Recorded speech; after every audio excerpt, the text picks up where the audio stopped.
Having graduated with excellent grades from an all-boys high school in Wadawis shortly before the start of the war, in 1938, Karol Wojtyla was highly respected. Coming from the generation of Columbuses, 1 in 4 of all his schoolmates did not survive World War II. During the war, Wojtyla went through struggles of his own. To avoid being kidnapped and sent off to a German slave labor camp, he signed up for work in harsh conditions in a quarry. He was also struck by a German army truck and by a tram and barely survived these events. He took up acting and developed a love for the profession and participated at a local theater. The linguistically skilled Wojtyla wanted to study Polish at university. Encouraged by a conversation with Prince Adam Stefan Sapieha, he decided to study theology and become a priest. Eventually, Karol Wojtyla rose to the position of Archbishop of Krakow and then Cardinal, both positions held by his mentor previously.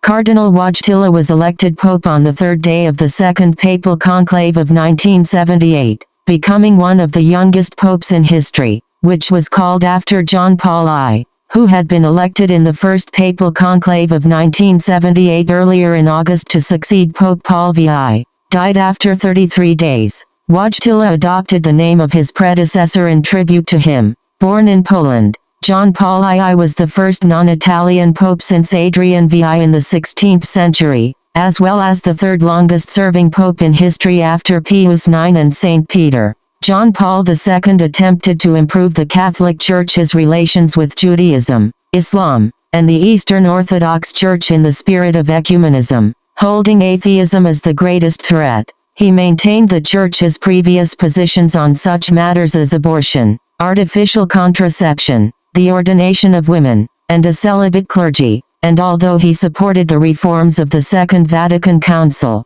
he was seen as generally conservative in their interpretation. He put a lot of emphasis on family, identity, and questioned consumerism, hedonism and the pursuit of wealth. He was one of the most traveled world leaders in history, visiting 129 countries during his pontificate. As part of his special emphasis on the universal call to holiness, he beatified 1,344, and also canonized 483 people, more than the combined tally of his predecessors during the preceding 5 centuries. By the time of his death, he had named most of the College of Cardinals, consecrated or co-consecrated many of the world's bishops, and ordained many priests. He has been credited with fighting against dictatorships for democracy and with helping to end communist rule in his native Poland and the rest of Europe. Under John Paul II, the Catholic Church greatly expanded its influence in Africa and Latin America,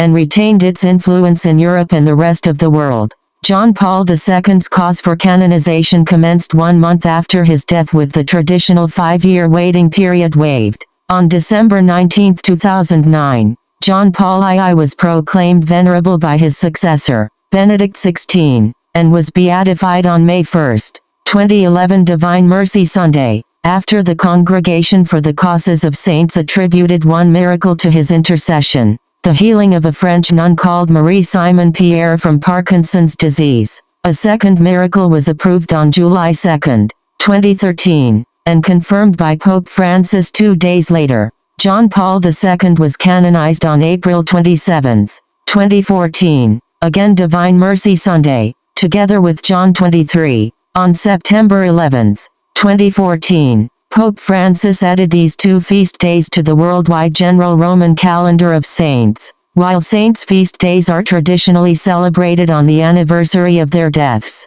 that of John Paul II, October 22, is celebrated on the anniversary of his papal inauguration, due to Lent or Easter octave usually falling on the date of his death, April 2. Posthumously, he has been referred to by some Catholics as Pope Saint John Paul the Great. Although the title has no official recognition, he has been criticized for allegedly condoning the sexual abuse of children by priests in Poland as archbishop, though the allegations themselves are criticized. Under John Paul II, the 2 most important constitutions of the contemporary Catholic Church were drafted and put in force. The Code of Canon Law, which, among many other innovations, began the effort to curb sexual abuse in the Catholic Church, and the Catechism of the Catholic Church. Among its features, explaining and clarifying the Church's position on homosexuality.